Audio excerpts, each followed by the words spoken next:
தேசம் இரவு செய்திகள். இந்த தேசம் செய்திகளை உங்களுக்காக கொண்டு வருவது மாயன் ஆயுர்வேதிக் குளியல் soap.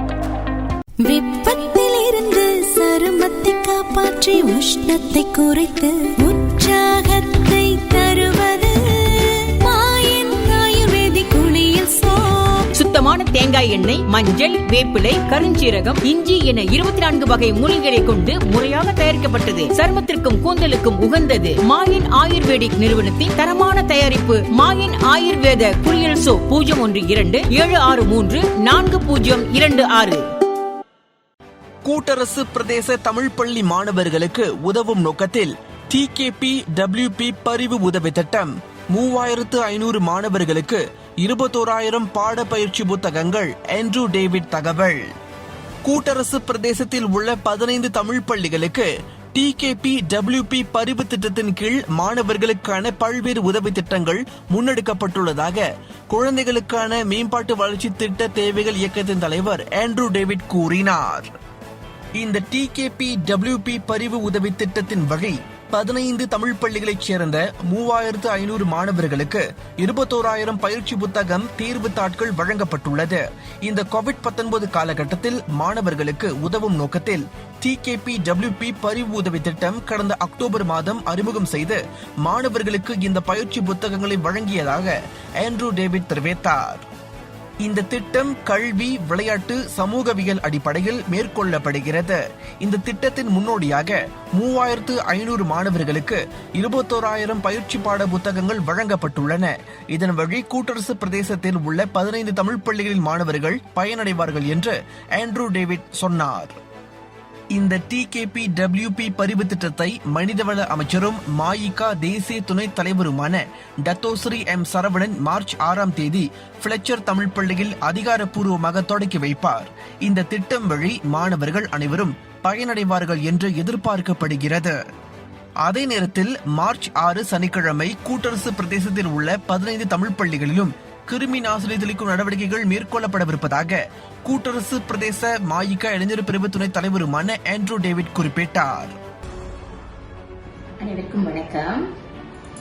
The Kind Program Wilayah Persekutuan TKPWP குழந்தைகளுக்கான மேம்பாட்டு வளர்ச்சி திட்ட தேவைகள் இயக்கம். இதன் தலைவர் திரு ஆண்ட்ரூ டேவிட் அவர்கள் சமீப காலத்தில் கூட்டரசு வளாகத்தில் உள்ள 15 தமிழ் பள்ளிகளுக்கு இலவச பயிற்சி புத்தகங்கள் வழங்கப்பட்டன. இதில் ஏறக்குறைய 3500 மாணவர்கள் பயன்பெற்றனர். 21,000 புத்தகங்கள் மாணவர்களிடையே சென்றடைந்தன.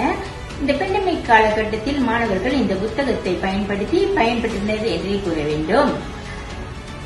திரு ஆண்ட்ரூ டேவிட் போன்ற சமூக சேவையாளர்கள் நிறைய சேவைகளை செய்து கொண்டிருக்கின்றனர். அவர்கள் சேவைகளை நாம் வரவேற்போம்.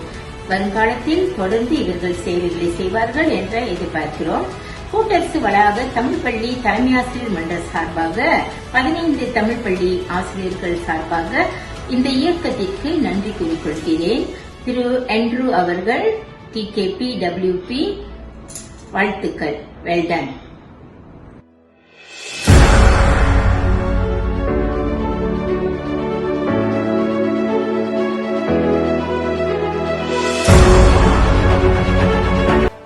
இந்த குழந்தைகளுக்கான மேம்பாட்டு வளர்ச்சி திட்ட தேவைகள் இயக்கம் மற்றும் அதன் TKPWP பரிவு திட்டங்கள் அனைத்தும் மிகவும் சிறப்பாக நடைபெறுவதற்கு ஒத்துழைப்பும் ஆதரவும் வழங்கிய மாயிகா தேசிய தலைவர் தான்ஸ்ரீ சா விக்னேஸ்வரன், மனிதவள அமைச்சர் டத்தோஸ்ரீ M. சரவணன், கூட்டரசு பிரதேச மாயிகா தலைவர் டத்தோ ராஜா சைமன், தேசிய மாயிகா இளைஞர் பிரிவு தலைவர் தினாலன் ராஜகோபால் உள்ளிட்ட அனைவருக்கும் ஆண்ட்ரூ டேவிட் நன்றி தெரிவித்துக் கொண்டார்.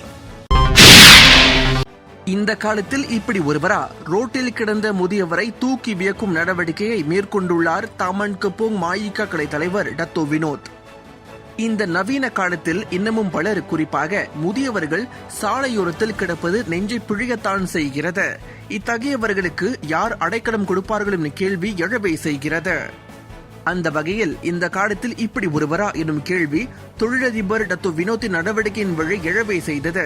அப்படி ஒரு வியக்க வைக்கும் நடவடிக்கையை தாமன் கப்போங் மாயிகா கலை தலைவரான டத்தோ வினோத் மேற்கொண்டுள்ளது பலரது பாராட்டை பெற்றுள்ளது. ஜாலான் ராஜா லாவுட் ஜாலான் சுல்தான் இஸ்மாயில் LRT ரயில் நிலையம் அருகில் ஆதரவற்று கிடந்த ஒரு முதியவர் குறித்து தகவலறிந்து மாயிகா கிளையின் இளைஞர் படையுடன் இன்று மார்ச் 4 வியாழக்கிழமை உடனடியாக அங்கு விரைந்து சாலையோரத்தில் கிடந்த அந்த முதியவரை சிறிது கூட சலனமின்றி தம் கையால் தூக்கி தமது முதியோர் இல்லத்திற்கு கொண்டு வந்துள்ள டத்தோ வினோத்தின் நடவடிக்கை பலரது கவனத்தை ஈர்த்துள்ளது. புக்கெட் பின்தாங் மாயிகா தொகுதி தலைவர் தங்கவேலு மற்றும் கிளை தலைவர் பூவன் இருவரும் கூட்டரசு பிரதேச மாயிகா தலைவர் டத்தோ S ராஜாவுக்கு அந்த முதியவர் குறித்து எனக்கு தகவல் தெரிவித்துள்ளனர். இந்த விவகாரம் தொடர்பில் தொகுதி தலைவர் கிருஷ்ணமூர்த்திக்கு தகவல் தெரிவித்துள்ளார். அவர் இது குறித்து என்னிடம் தகவல் தெரிவித்தார். நாங்கள் கடந்த 22 ஆண்டுகளாக கூட்டரசு பிரதேச சமூக நல முதியோர் இல்லத்தை நடத்தி வருகிறோம். அந்த வகையில் இந்த முதியவரை இங்கு அழைத்து வந்தோம். அந்த முதியவருக்கு ஒரு கால் இல்லை. அவர் மிகவும் மோசமான நிலையில் அங்கு படுத்து கிடந்தார். அவரது விவரங்கள் எதுவும் தெரியவில்லை என்று வினோத் தேசம் தொலைக்காட்சியிடம் தெரிவித்தார். இந்த முதியவரிடம் எந்த விவரங்களையும் இதுவரை நாங்கள் கேட்கவில்லை. அந்த முதியவர் வழக்கு நிலைக்கு திரும்பியவுடன் அவரது விவரங்களை கேட்போம். இத்தகைய முதியவர்களின் நிலையைக் கண்டு நாங்கள் கவலை கொள்கிறோம். மக்கள் பிரச்சனைகளை கையில் எடுத்து துடிப்போடு செயல்பட்டு வரும் மாயிகா தேசிய தலைவர் தான் ஸ்ரீ சா விக்னேஸ்வரன் அவர்களை பின்பற்றி மக்கள் பிரச்சனைகளுக்கு தாங்களும் கரம் கோர்த்துள்ளதாக டத்தோ வினோத் குறிப்பிட்டுள்ளார். கண் பார்வையை இழந்த போதிலும் தர்மம் தலைக்காக்கும் இயக்கத்தின் வழி மக்கள் சேவையாற்றும் N மகேந்திரன் பத்துமலையில் உடல்பேறு குறைந்த குடும்பத்தின் பிள்ளைகளுக்கு புத்தக பை, பள்ளி சீருடைகள், காலனி வழங்கினார். இந்த COVID-19 காலகட்டத்தில் பலர் வாழ்வாதாரம் இழந்து தவிக்கும் நிலையில் கண் பார்வை இழந்த போதிலும் உடல்பேறு குறைந்த குடும்பத்தைச் சேர்ந்த தமிழ் பள்ளி மாணவர்களுக்கு தர்மம் தலைக்காக்கும் இயக்கத்தின் தலைவர் N மகேந்திரன் உதவி வழங்கியுள்ளது பலரது கவனத்தை ஈர்த்துள்ளது. கண் பார்வையை இழந்த போதிலும் தர்மம் தலைக்காக்கும் இயக்கத்தின் வழி மக்கள் சேவையாற்றுவதை N மகேந்திரன் கைவிட்டதில்லை. அதுவும் COVID-19 காலகட்டத்தில் பலருக்கு உதவி வழங்கியிருந்தார்.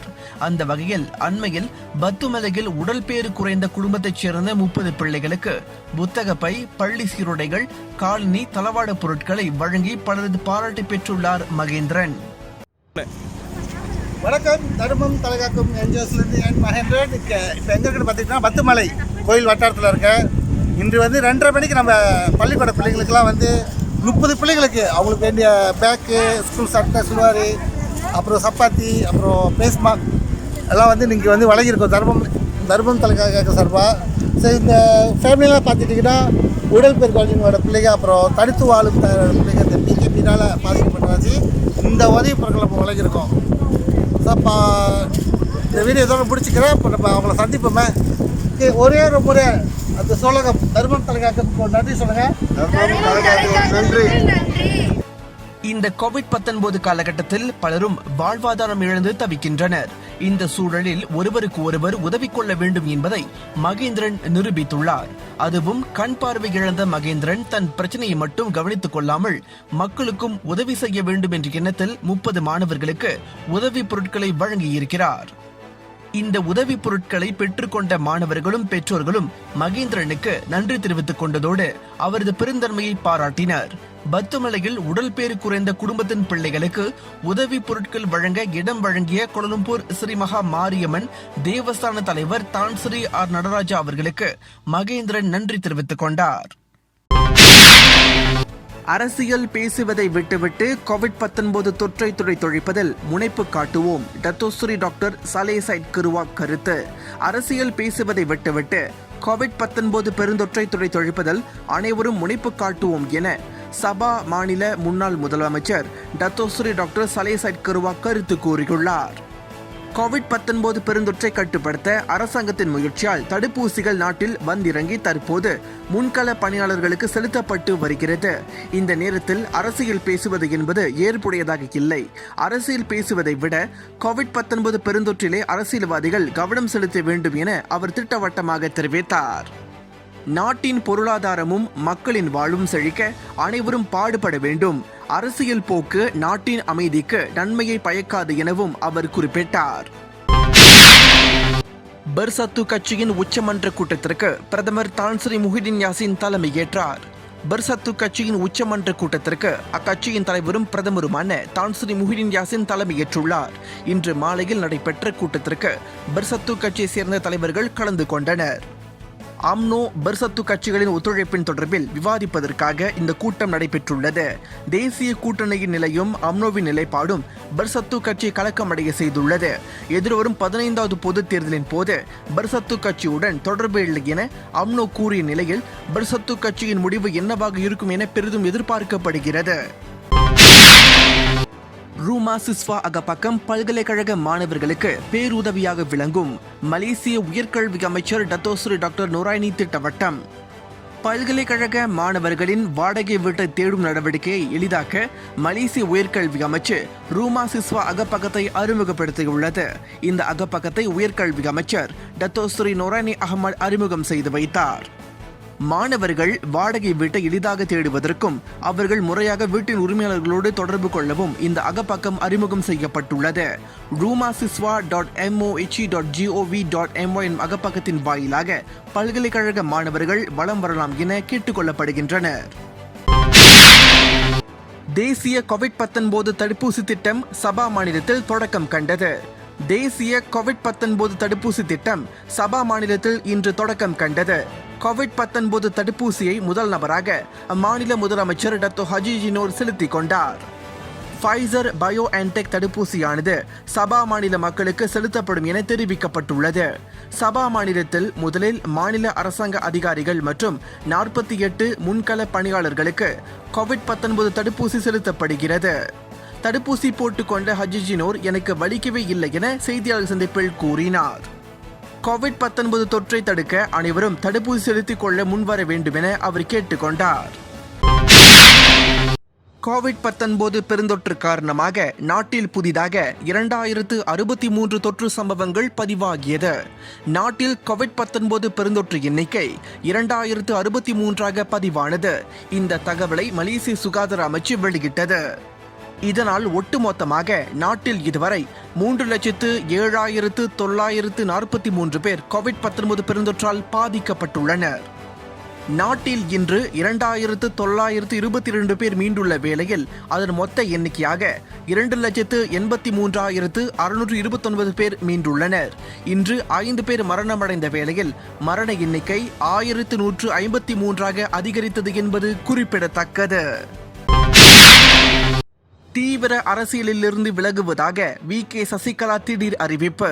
தீவிர அரசியலில் இருந்து விலகுவதாக வி.கே. சசிகலா அறிவித்துள்ளது தமிழக அரசியலில் புதிய திருப்பத்தை ஏற்படுத்தியுள்ளது.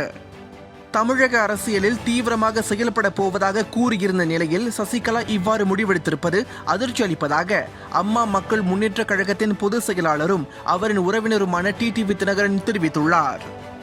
பணம், பதவி, பட்டம் ஆகிய விஷயத்திற்கு நான் என்றுமே ஆசைப்பட்டதில்லை.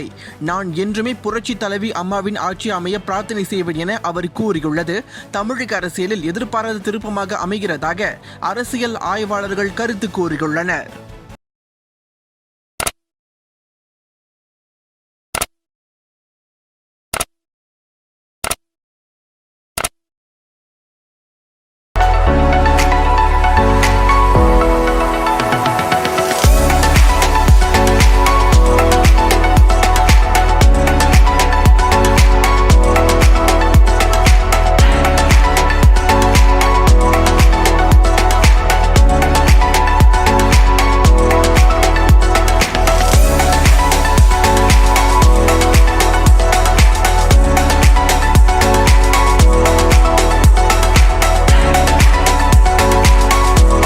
இது ஒரு தேசம் டிவி மலேசியா தயாரிப்பு.